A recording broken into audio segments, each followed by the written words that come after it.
Hello and welcome to my YouTube channel deep learning. इस video में हम बात करेंगे कि अगर आपका एडमिशन हो चुका है पीएचडी में, तो आपको कैसे जेआरएफ जॉइनिंग फॉर्म को सबमिट करना है। पूरा प्रोसेस आपको सबमिट करने तक और सबमिट करने के बाद आपका एक्सेप्ट हो जाने के बाद आपका पोर्टल कैसे दिखता है, उस सब के बारे में जानेंगे। डॉक्यूमेंट्स क्या चाहिए होंगे, अपनी यूनिवर्सिटी में आपको कहाँ जाना है, किससे मिलना है, उन सब के बारे में भी हम बात करेंगे इसमें। और इस वीडियो को बनाने का पर्पस बस इतना है कि आप लोगों तक ये इन्फॉर्मेशन पहुँचाई जाए। रिसेंटली मेरा एडमिशन हुआ यूनिवर्सिटी ऑफ इलाहाबाद में। तो यहाँ पर मैंने भी कुछ परेशानियाँ फेस करी। एंग्ज़ायटी भी रहती है कि अगर एक्सेप्ट हुआ नहीं हुआ, क्योंकि हो सकता है कि आप अपने लास्ट ईयर में हो जो जेआरएफ की वैलिडिटी के। तो बहुत ज़्यादा एंग्ज़ायटी भी रहती है। कोई अगर नया शहर हुआ, नया इंस्टीट्यूशन हुआ, तो आपको गाइड करने के लिए भी कोई नहीं होगा। मैंने भी बहुत सारे यूट्यूब वीडियोज़ देखे थे, लेकिन मुझे ऐसा कुछ कॉन्क्रीट सॉल्यूशन मिला नहीं, उसमें दिखा नहीं मेरी प्रॉब्लम्स का। तो मैंने ये वीडियो बनाने का सोचा है। तो आई होप आपको ये ठीक लगे, और मुझे लगता है कि मैं आपकी सारी क्वेरीज़ को लगभग जो है इनिशियल फ़ेज़ की वो सॉल्व कर दूँगा। तो फ़र्स्ट ऑफ़ ऑल, अगर आपका एडमिशन हो चुका है तो मैनी कांग्रेचुलेशंस। आपको भी पता है कि कितने इंस्टीट्यूशंस में जाना पड़ा होगा, कितने इंटरव्यूज़ में बैठे होंगे आप, कितनी जर्नी की होगी, तो उसके बाद ये एडमिशन मिलता है। तो मैनी कांग्रेचुलेशंस। अब आपका नेक्स्ट स्टेप है कि आपको जेआरएफ जॉइनिंग फॉर्म जो है अ, उसको सबमिट करना है अपनी यूनिवर्सिटी में। तो अब इसका प्रोसेस अलग हो सकता है। अलग कैसे? कि ये डिफरेंट यूनिवर्सिटी में अलग तरीके से आता है। फॉर एग्ज़ाम्पल यहाँ पर जहाँ पर मैं हूँ, यहाँ पर आपको खुद ही इनिशिएटिव लेना होता है कि आपका एडमिशन हो गया, आपने सारी फ़ॉर्मेलिटीज़ कर दी अपने डिपार्टमेंट में। अब आप अपने डिपार्टमेंट का जो ऑफ़िस होगा उसमें जाइए, उनसे पूछिए कि आप बताइए कि मुझे जेआरएफ है मेरे पास और मुझे जॉइन करना है, उसके लिए क्या प्रोसेस है? तो हो सकता है कि वो बताएँ कि आपको 1 या 2 महीने वेट करना पड़ेगा, या फिर हो सकता है कि वो आपको खुद ही भेज दें कि आप जाइए एडमिन ऑफ़िस पे जो यूनिवर्सिटी के, वहाँ से पता कीजिए कि क्या है इसका प्रोसेस। तो ऐसे ही 2 ही कंडीशंस होंगी। कुछ जो मेरे फ्रेंड्स हैं डिफरेंट यूनिवर्सिटीज़ में, उनका ये था कि उनका 1 महीने के बाद स्टार्ट हुआ था, बट मोस्टली ऐसा हुआ है। मैंने जो सुना है कि आपका जैसे ही एडमिशन होता है वो आप पर ही डिपेंड रहता है, आपको ही इनिशिएटिव लेना है, जाना है अपने एडमिनिस्ट्रेटिव ऑफ़िस में, वहाँ पर जाके जो जेआरएफ का काम देखते हैं, जिनको बोलते हैं नोडल ऑफ़िसर, तो ये आपका काम जेआरएफ वाला सारा इन्हीं से ही होगा। तो इनसे जाके आप मिलिए, इनको बताइए कि आपका जेआरएफ है, आपका नया एडमिशन भी हुआ है, तो अब क्या है, स्टेप बाय स्टेप क्या प्रोसेस है पूरा, आप इनसे पूरा जानिए। ये आपको हो सकता है कि एक डॉक्यूमेंट दें, जो कि जॉइनिंग फॉर्म वाला डॉक्यूमेंट होगा। ये हर यूनिवर्सिटी का लगभग अलग रहता है, बट मोस्टली जो डिटेल्स माँगी जाएँगी वो सेम ही रहेंगी। तो इनसे जब आप मिलेंगे तो आपको हो सकता है फॉर्म्स निकाल के दें, और ना भी दें तो आप यूनिवर्सिटी की वेबसाइट पे जाइए, वहाँ पर डाउनलोड्स वाला एक सेक्शन मिल जाता है, डाउनलोड फॉर्म्स करके। तो उन फॉर्म्स को देखिए, उसमें आपका ये वाला फॉर्म भी होगा ही। तो इसको मैं दिखा भी देता हूँ आप लोगों को। जॉइनिंग रिपोर्ट ये, और इस तरीके से रहेगा, इसमें जो भी डिटेल्स आपको माँगी हैं, वो आपको फिल करना है। यहाँ पर आपका नाम होगा, यहाँ पर जो टेस्ट डेट आपकी नेट की हुई होगी, मीन्स कि जिस दिन आपका रिज़ल्ट आया होगा, वो आपको फिल करना है, आपका नाम यहाँ पे फिर से। उसके बाद जो भी डिटेल्स माँगी होंगी, ये आप वहाँ भी जो नोडल ऑफ़िसर आपका जो जेआरएफ का काम देखता है एडमिन ऑफ़िस में, उससे भी आप पूछ सकते हैं कि हाँ, या इसमें क्या फ़िल करना है, वो आपको हो सकता है खुद भी बताए, क्योंकि यहीं पे थोड़ी बहुत मिस्टेक्स होती हैं डेट्स को फ़िल करने में। जैसे यहाँ पे लिखा हुआ है यूजीसी विद इफ़ेक्ट फ्रॉम, तो यहाँ पर कौन-सी डेट आएगी, ये आप एग्ज़ैक्टली उनसे पता कर लेना, और जो वो बताएँ वही आप फ़िल करना।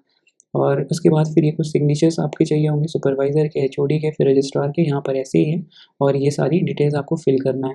तो इस तरीके का आपका जॉइनिंग फॉर्म रहता है, आपने इसको फ़िल कर लिया। अब नेक्स्ट आता है डॉक्यूमेंट्स क्या चाहिए। अब डॉक्यूमेंट्स क्या हैं? डॉक्यूमेंट्स आपको जॉइनिंग के लिए क्या चाहिए, यहाँ पर पूरा लिखा हुआ है। ये आपका रिपोर्ट वाला जो मैंने अभी आपको दिखाया पीडीएफ, वो हो गया। आपका अवॉर्ड लेटर हो जाता है, जो कि आपको मिलता है यूजीसी से जब आप जेआरएफ क्लियर करते हैं, उसको निकालिए। आप इंटीमेशन लेटर, ये इंटीमेशन लेटर होता है कि जब आपका एडमिशन फाइनल हो जाता है, तो आपका नाम, आपका सुपरवाइज़र, आपका टॉपिक जो टेंटेटिव टॉपिक है, तो उसका एक पेज पब्लिश किया जाता है यूनिवर्सिटी के द्वारा। तो उसको आप निकालिए, प्रिंट आउट कराइए। और फ्री रिसीट हो गई, आई कार्ड हो गया। आई कार्ड इतनी जल्दी बनता नहीं है, अगर आप जाएँगे तो उसमें 15-20 दिन का टाइम लग जाता है। लेकिन उसके अलावा भी यहाँ पर आपको ऑप्शन दिया गया है कि वोटर कार्ड, पासपोर्ट, ये भी यूज़ कर सकते हैं। उसके बाद बैंक पासबुक, जो कि चाहिए ही होगा, और इसमें आपका जो अकाउंट हो वो क्लियरली विजिबल हो। उसके साथ-साथ आधार कार्ड और एफ़िडेविट। अब एफ़िडेविट के कहाँ बनेगा, ये क्वेश्चन आता है, तो इसको बनाने के लिए आपको कचहरी जाना पड़ेगा, जो भी उस सिटी में होगी, और यहाँ यूनिवर्सिटी ऑफ इलाहाबाद के पास में ही है, तो आप वहाँ जाइए। जाने के बाद हर जगह का प्रोसेस सेम ही होगा, वहाँ पर लोग बैठे रहते हैं। उनसे बोलिए आप कि आपको एफ़िडेविट बनाना है जेआरएफ के लिए, जॉइनिंग के लिए यूनिवर्सिटी में सबमिट करना है, तो वो आपको हो सकता है कंटेंट खुद भी टाइप करके दे दें। अगर आप वो कंटेंट आपसे माँगे कि आप बताइए क्या टाइप करें इसमें, तो आप चैटजीपीटी निकालिए, उसमें प्रॉम्प्ट दीजिए और वो आपको दे देगा कि क्या उस पे टाइप करना है। तो इसको आप लगाइए सारे डॉक्यूमेंट्स एक साथ, और अगर ऐसा फॉर्म आपकी यूनिवर्सिटी में भी देते हैं तो आप इसको पूरा ध्यान से फिल करना। इसमें मेन होता है कि आपका रेफ़रेंस नंबर क्या है और इसके साथ-साथ बैंक अकाउंट, आईएफएससी कोड, और जो नेक्स्ट जो आपको ध्यान देना है वो date of joining the fellowship. तो ये चीज़ जो है ये आपको बहुत ध्यान से फिल करनी है। और आपको नहीं समझ में आए तो आप फिर से जाइए उस नोडल ऑफिसर के पास। यहाँ पर आपको साइड में कुछ डॉक्यूमेंट्स भी लिखे हुए दिख रहे हैं। ये भी हो सकता है आपकी यूनिवर्सिटी में माँग लिया जाए, एबीसी आईडी। ये आप खुद भी बना सकते हैं, ऑनलाइन आप सर्च करिए। अगर आपका अ, फ़ोन नंबर आधार कार्ड से लिंक है तो बहुत आसानी से बहुत जल्दी खुद ही बन जाएगा। उसका आप स्क्रीनशॉट लेके प्रिंट आउट करा के ये भी अपने पास रख लेना आप। 10th से लेके पीजी तक के जितने डॉक्यूमेंट होंगे वो ऑलरेडी आपके पास होंगे ही, इसका भी प्रिंट आउट साथ रखना। एक माइग्रेशन सर्टिफिकेट, इसका भी इश्यू बहुत लोगों के साथ आ जाता है, तो आप इसको पहले ही अप्लाई कर देना। जब आपको लगे कि हाँ, आपका एडमिशन हो जाने वाला है तो आप अप्लाई करिए, ये भी आ जाता है 15 से 20 दिन के अंदर। नहीं तो कुछ जगह ऐसे भी होता है कि वो बोल देते हैं कि आप जब तक माइग्रेशन सबमिट नहीं करेंगे तब तक आपका हम जेआरएफ की जॉइनिंग रिपोर्ट पर साइन नहीं होगा डिपार्टमेंट से। तो ये भी कुछ जगह पे प्रॉब्लम होती है, बट ऐसा होता नहीं है बहुत जगह। आप रिक्वेस्ट करेंगे तो वो लोग हो सकता है मान जाएँ। और इधर वाले डॉक्यूमेंट्स आपको उतने नेसेसरी नहीं है रखने, मीन्स आपको जो भी लगेगा वो इन्हीं में से कुछ ही लगेगा। और बहुत सारी यूनिवर्सिटीज़ में इवन इनमें से भी 3-4 2-3 ही लग रहा होता है कि आपकी एक आईडी प्रूफ के लिए कुछ आधार कार्ड और बस इतना ही। और ओके, तो हमने समझ लिया कि हमें डॉक्यूमेंट्स क्या चाहिए, जेआरएफ जॉइनिंग फॉर्म क्या है और हमारा नोडल ऑफिसर कौन है। तो अब आप फिर से ये जॉइनिंग फॉर्म भरिए, सारे डॉक्यूमेंट्स पे आप साइन कराइए, आप उसको भरिए ध्यान से, फिर से इनके पास जाइए और सबमिट करिए। जो कमी होगी उसमें ये आपको बताएँगे, आप उसको सही करिए, फाइनली सबमिट हो जाएगा और यहाँ से हमारा आधा स्ट्रेस जो है वो कम हो जाता है। अब सारा काम बनता है अब इनका इन ऑफिसर का। ये क्या करेंगे, जो भी आपने डिटेल्स उस पे डाली हैं जैसे बैंक अकाउंट, आईएफएससी कोड, आपका फ़ोन नंबर या फिर आपका जो जेआरएफ लेटर में आपका रेफ़रेंस नंबर पड़ा होता है, जो कि आप यहाँ देख सकते हैं। तो इन सब चीज़ों को वो फ़िल करेंगे। आपकी यूनिवर्सिटी कौन-सी है, स्ट्रीम क्या है, ये सारी चीज़ें। तो अब क्या होगा, तो ये वो फ़िल कर रहे होंगे, बट जब आप उनको सबमिट करेंगे जिस दिन ये फ़ॉर्म, तो वो आपको एक चीज़ बताएँगे कि आप जाइए अपना एसएफएमपी पोर्टल पे, जो कि है अ, एसएफएमपी पोर्टल। तो ये है एसएफएमपी पोर्टल, तो इस पे आप जाइए। इस पे जाएँगे आप, तो यहाँ लॉगिन पे नहीं, आपको रजिस्ट्रेशन पे क्लिक करना है। रजिस्ट्रेशन पे आपने क्लिक किया तो ऐसा कुछ पेज खुल जाएगा। तो यहाँ पर आप स्कीम आपकी जो भी होगी वो आप सेलेक्ट करिए। हमारी है जेआरएफ, तो नेट जेआरएफ फेलोशिप। अब इसको आप कर लेंगे तो आपकी स्टूडेंट आईडी, अब स्टूडेंट आईडी वही है जो आपका जेआरएफ में रेफ़रेंस नंबर होगा या फिर कुछ उसमें कुछ नंबर्स होंगे, वो आपने फिल भी किया हुआ है पहले अपनी जॉइनिंग रिपोर्ट में। तो उसको आपको यहाँ डालना है, आपकी डेट ऑफ बर्थ, आपका ईमेल, और ये आप कैप्चा फिल करेंगे। अब रजिस्टर पे जैसे ही क्लिक करेंगे तो ये आपको एक लॉगिन पासवर्ड आपकी ईमेल आईडी पर भेज देगा, अगर आपका स्टूडेंट आईडी जो कि रेफ़रेंस नंबर, अवार्ड लेटर आपका सही है तो। तो अभी तक हमने जॉइनिंग फॉर्म सबमिट कर दिया है। एसएफएमपी पोर्टल पे अपना लॉगिन आईडी भी बना लिया है।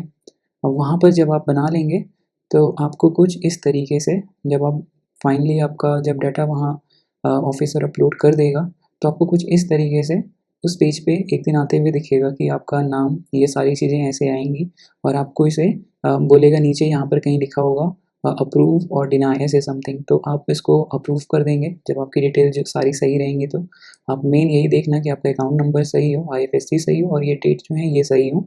तो फाइनली आप अप्रूव करिए। अब आपने अप्रूव कर दिया है अपनी तरफ से, तो इसका मतलब डाटा जो है अपलोड भी हो चुका है, आपने वेरीफाई भी कर दिया है। और फाइनली अब ये क्या करेगा, जो ऑफिसर है वो फिर से एक बार री-वेरीफाई करेगा उसको और उसके बाद वो चला जाएगा यूजीसी के पास। यूजीसी वहाँ से क्या करेगा, वो चीज़ों को वेरीफाई करेगा जो आपने आपकी डिटेल्स जो फिल की गई होंगी, और उसके बाद जब वहाँ से सारी चीज़ें सही मिल जाएँगी उसको, तो आपका फिर से जो भी ये पूरा गायब हो गया था आपकी डिटेल्स आपके पोर्टल से, ये आपको फिर से दिखने लगेंगी और उसके साथ-साथ आपका बेनिफिशियरी कोड भी आने लगेगा। अब ये क्या होगा, फिर से वेट आपको करना होगा। ये आपका जब नोडल ऑफिसर वही यूजीसी जेआरएफ का जो काम देखता है आपके यूनिवर्सिटी में, वो जब इसको अप्रूव कर देगा फाइनली, तो आपको ये पूरा पोर्टल दिखने लगेगा। इसमें आपका पेमेंट शेड्यूल, ट्रांज़ैक्शन डिटेल्स, ये सारी चीज़ें आपकी आने लगेंगी। तो आपको कुछ ऐसे दिखना चालू हो जाएगा कि आपका ये मंथ और उसका एचआरए कितना होगा। उसके साथ-साथ अ, कितने से कितने तारीख के बीच में आप ये अप्लाई कर सकते हैं और ये आपका फाइनल ये स्टेटस दिखाता है कि आपने इस मंथ का कंटिन्यूएशन लेटर सबमिट किया है, अप्रूव हुआ है कि नहीं। तो ये है आपका, तो यहाँ से आपका ये भी क्लियर हो जाएगा कि फेलोशिप कितनी है, कंटिजेंसी कितनी है, एचआरए कितना है। तो फेलोशिप वही जब तक आपका जीआरएफ है 37,000, कंटिजेंसी आपकी तो ये हर 3 महीने की 2500 बनती है, और एचआरए आपका ये हो जाता है 7400, 7400। तो इतना कुछ है। और यहाँ से आपका स्ट्रेस सारा ख़त्म, क्योंकि अब ये अप्रूव हो चुका है और डाटा सारा लिंक हो गया है यूजीसी से। अब आपको बस क्या करना है, आपका जो मंथली कंटिन्यूएशन लेटर है वो सबमिट करते रहना है, और आपकी फेलोशिप जब वहाँ से फंड होंगे यूजीसी के पास तो वो आपको आते रहेंगे। अब कंटिन्यूएशन लेटर क्या है? कंटिन्यूएशन लेटर आपको कुछ इस तरीके से दिखता है कि ये तो कंटिजेंसी ग्रांट हो गया, ये एचआरए आपका सर्टिफिकेट यहाँ से आप देख सकते हैं कि ये एचआरए सर्टिफिकेट है। आप इसमें 3 सर्टिफिकेट एक साथ ही दिए हुए हैं, तो इसी में एम्प्लॉयज़ का भी होता है, प्रोफेसर्स का भी होगा, यहाँ पे आपका स्कॉलर का भी होगा।